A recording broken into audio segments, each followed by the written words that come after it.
Vamos ficar de pé e aclamar o Santo Evangelho. Eu vim para escutar tua palavra, tua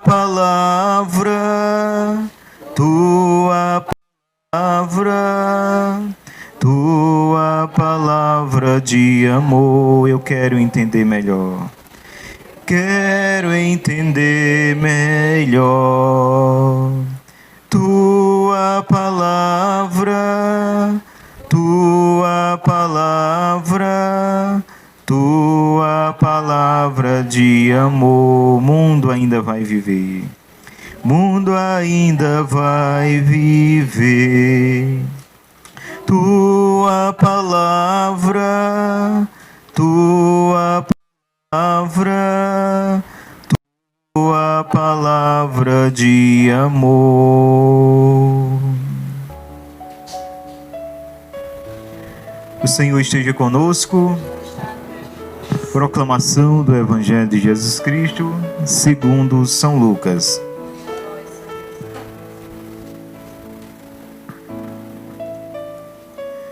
Jesus entrou em Jericó e ia atravessando a cidade.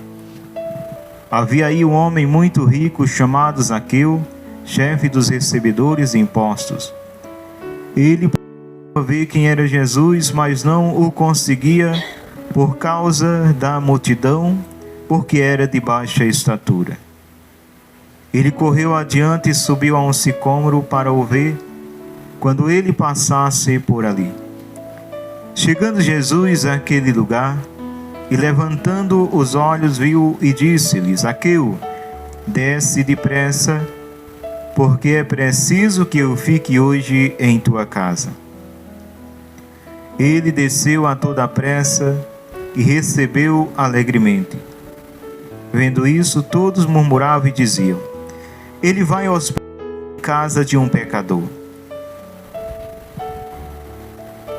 Zaqueu, entretanto, de pé diante do Senhor, disse-lhe: Senhor, vou dar metade dos meus bens aos pobres, e se tiver defraudado alguém, restituirei o quádruplo. Disse-lhe Jesus: hoje entrou a salvação nesta casa, porquanto é filho de Abraão, pois o Filho do Homem veio procurar e salvar o que estava perdido. Meus irmãos e minhas irmãs, estas são palavras da nossa salvação. Glória a vós, Senhor. Que as palavras do Santo Evangelho perdoem os nossos pecados e nos conduzam à vida eterna. Quem puder sentar, pode sentar, para o momento da reflexão. Queridos irmãos, queridas irmãs, Jesus, ele é muito rico em grande misericórdia, como a gente ouviu na consagração, para com todo pecador arrependido. Ele disse lá em Jerusalém: Jerusalém, Jerusalém, como eu queria juntar vocês debaixo das asas, assim como a galinha junta seus pintinhos, mas vocês não quiseram. Por isso aqui não ficará pedra sobre pedra. E aí a gente sabe o que aconteceu lá. Ainda hoje só vive de turbulência e de guerra, porque não aceitaram a paz, o príncipe da paz, que é Jesus.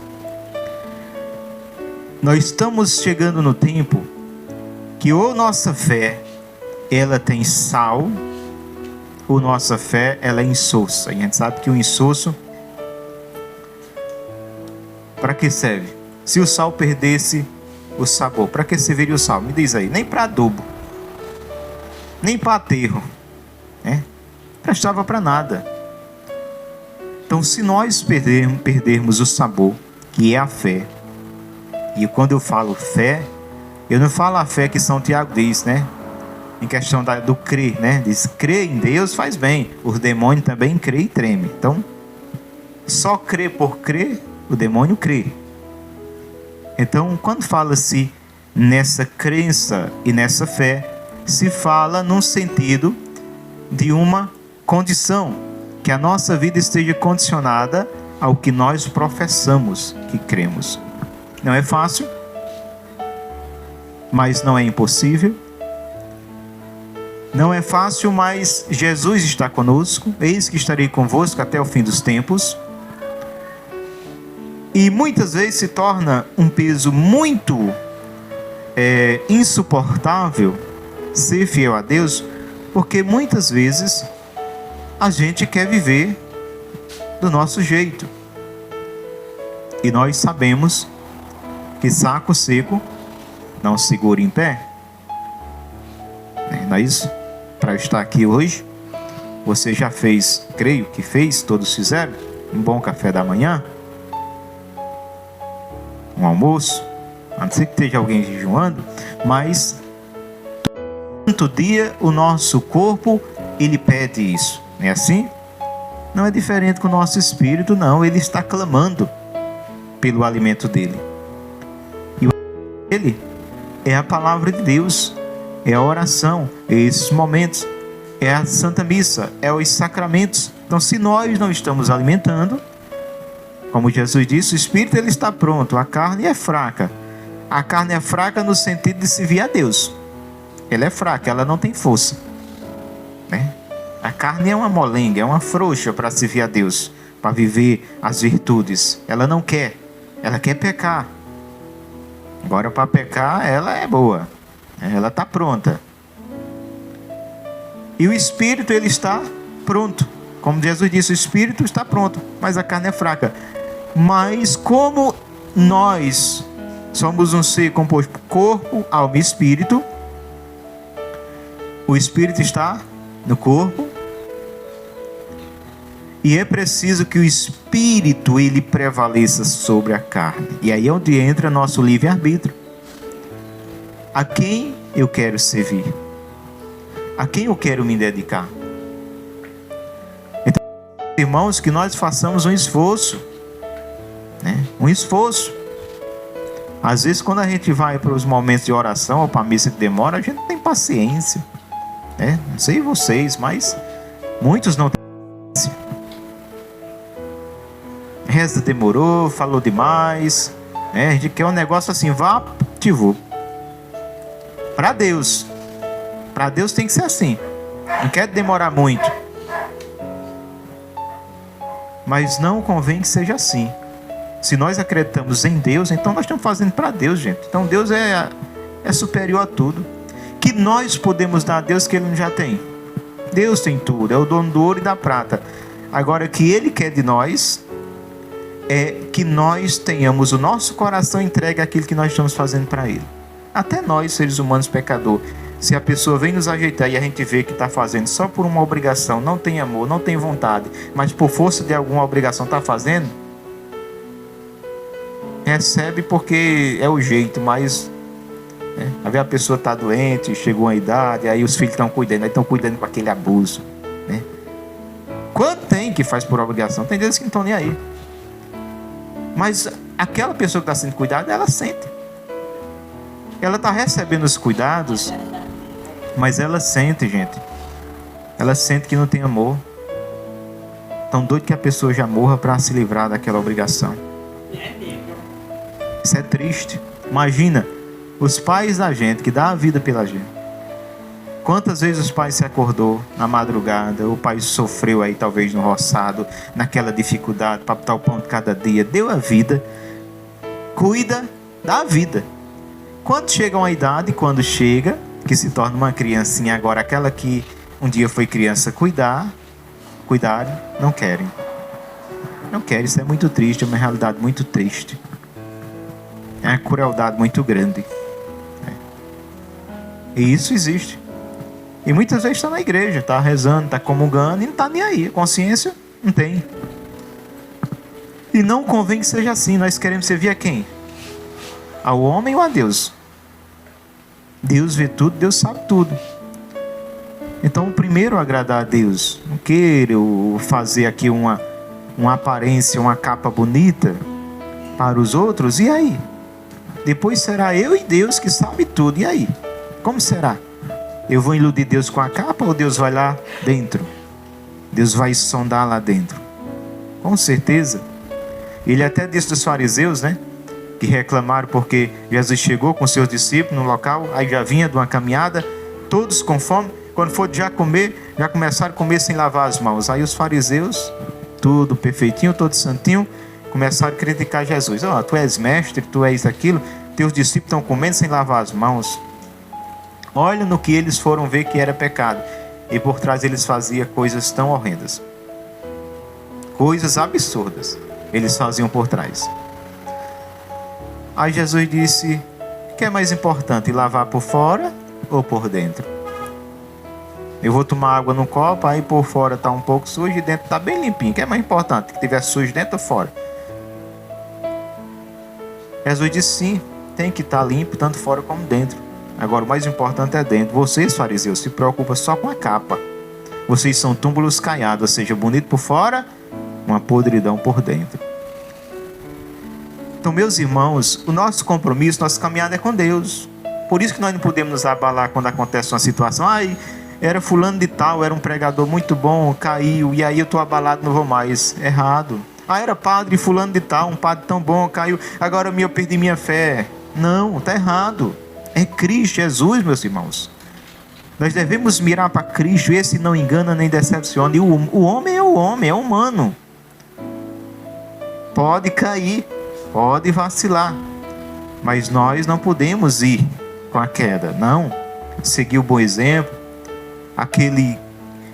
Aquele testemunho bom que veio dando até aquele tempo, que nos ajudou a crescer em Deus. Agora, porque houve aí talvez um boato ou até uma verdade do homem de Deus que caiu, a gente quer desistir de Deus? Não. E que Deus tem a ver o quê?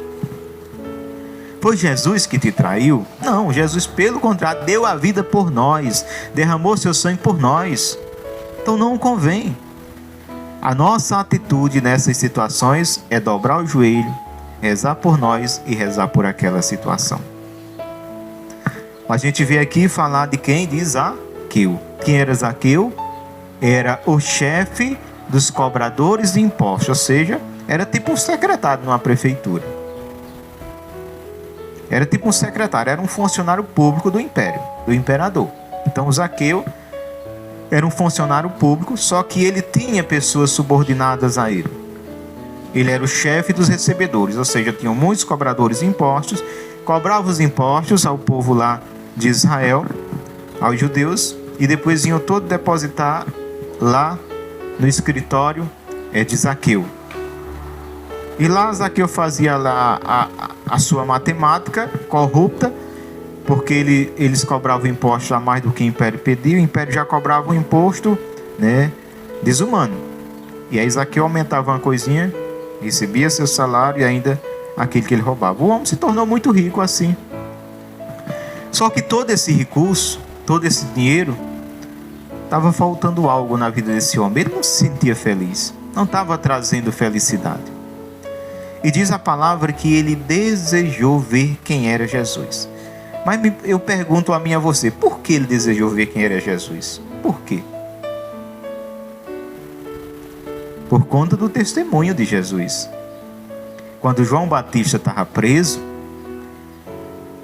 João Batista manda seus discípulos ir até Jesus perguntar se é ele o Messias ou se deve esperar que venha outro.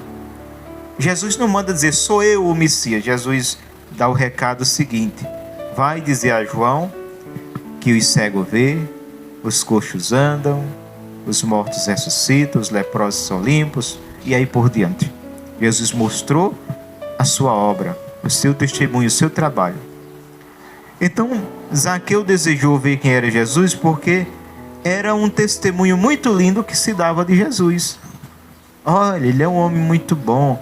Olha, ele curou fulano de tal. Olha, ele ressuscitou um homem que estava com 4 dias, que estava morto. Olha, a filha de Jairo estava morta, ele foi lá, a menina ressuscitou. Olha, a viúva de Naim tinha um filho único, a pobre já ia enterrar. Quando Jesus ia passando, mandou parar, tocou, o jovem ressuscitou. E aí era tanto testemunho, tanto testemunho, tanto testemunho. Ó, ele perdoou a mulher, jogaram a mulher aos pés dele lá e já iam matar a mulher apredejada.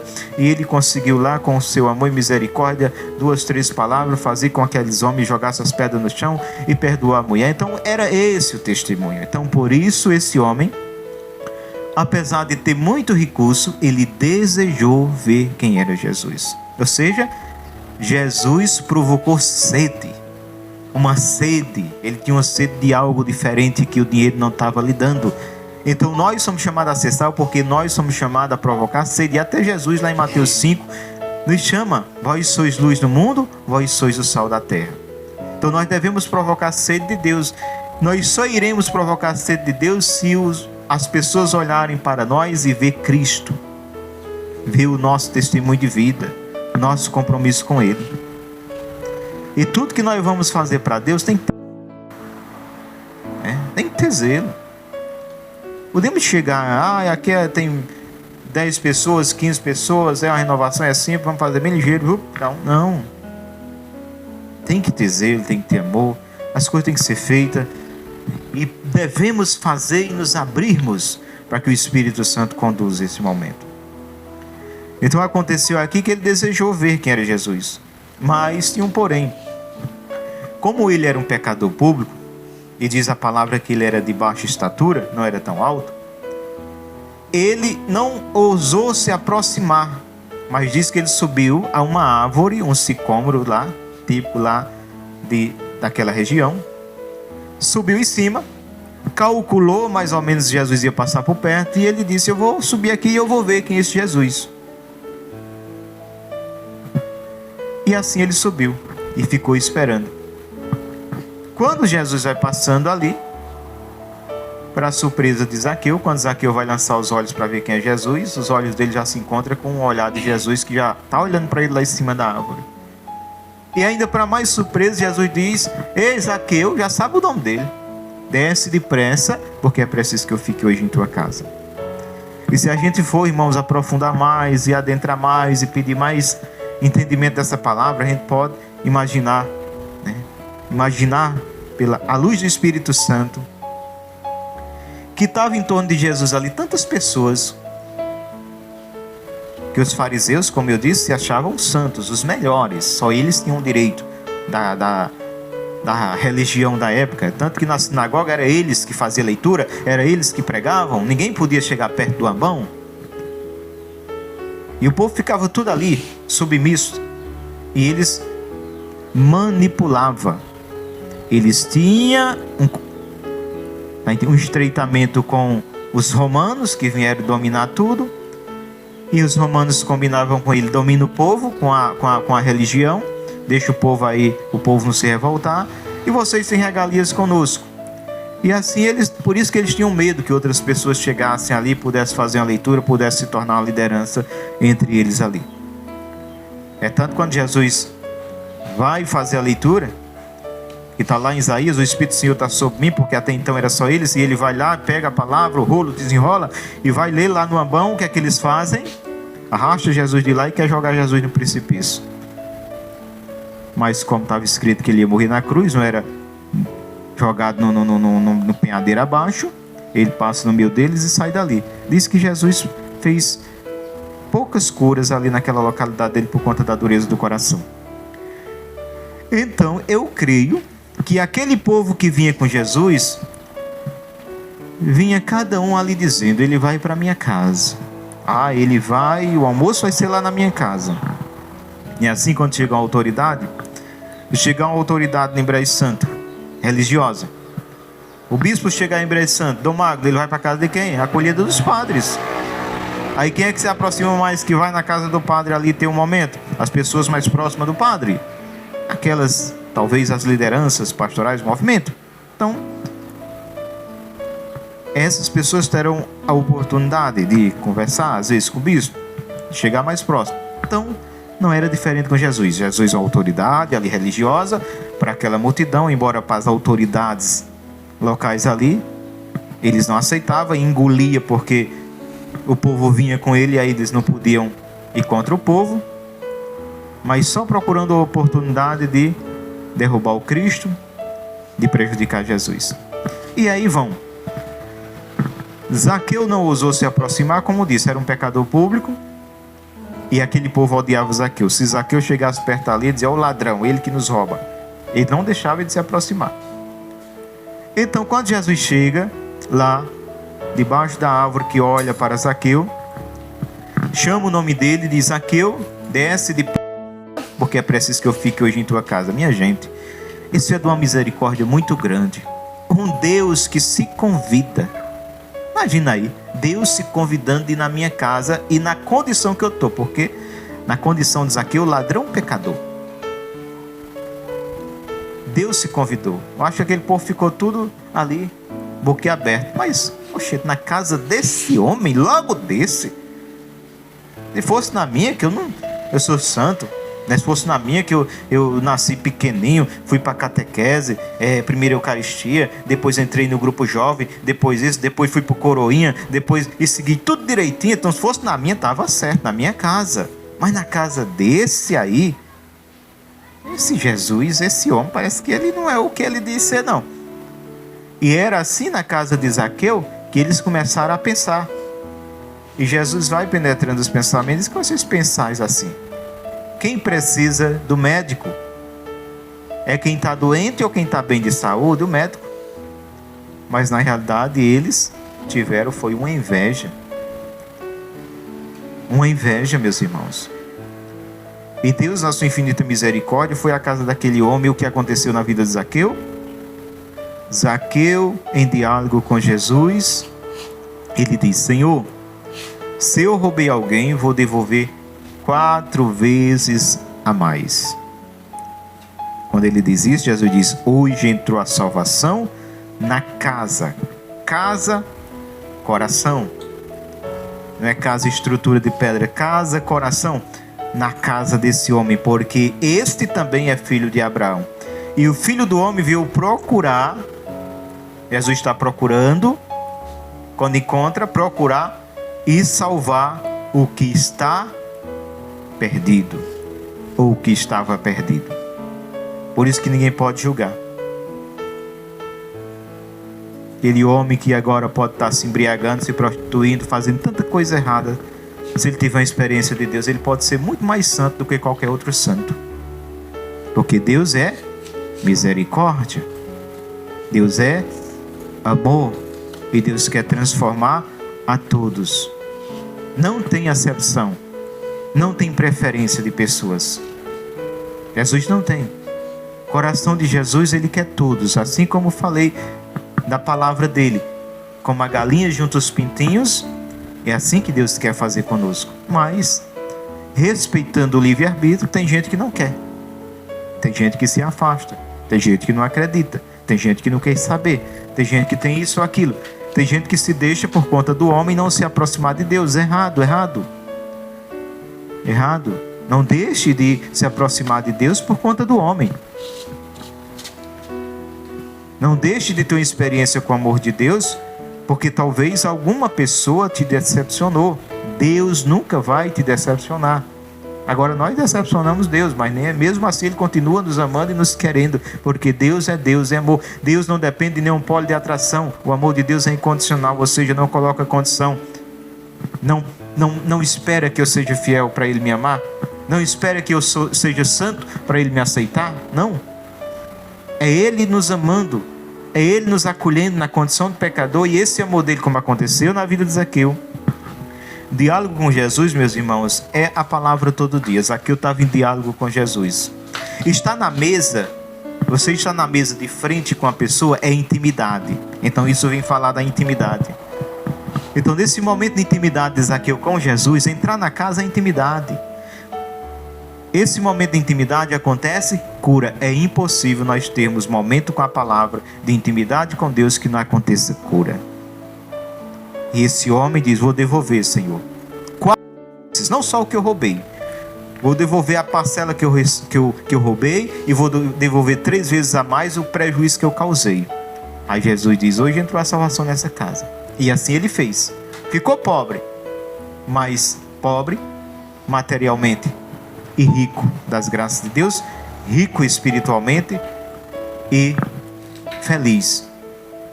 Porque a felicidade não consiste meramente no ter, mas no ser e ser de Deus. Amém? Que nós sejamos de Deus, peçamos a graça ao coração de Jesus de cada vez mais nos entregarmos à sua vontade e ao seu querer, não com nossas próprias forças para viver essa vontade, mas com a graça que Ele mesmo derrama sobre nós. quando Deus nos pede para fazer algo ou viver algo para Ele, Ele não nos pede que a gente faça unicamente com nossas próprias forças, que Ele sabe que nós somos seres humanos tão frágeis de barro. Por isso Ele nos deu o Espírito Santo. Então essa força está dentro de cada um de nós. No batismo nós recebemos o Espírito Santo, e esse Espírito Santo trouxe 7 dons infusos de santificação. Então o trabalho do Espírito Santo, que é santo, na vida de cada um de nós é santificar, é nos levar à santidade. Amém?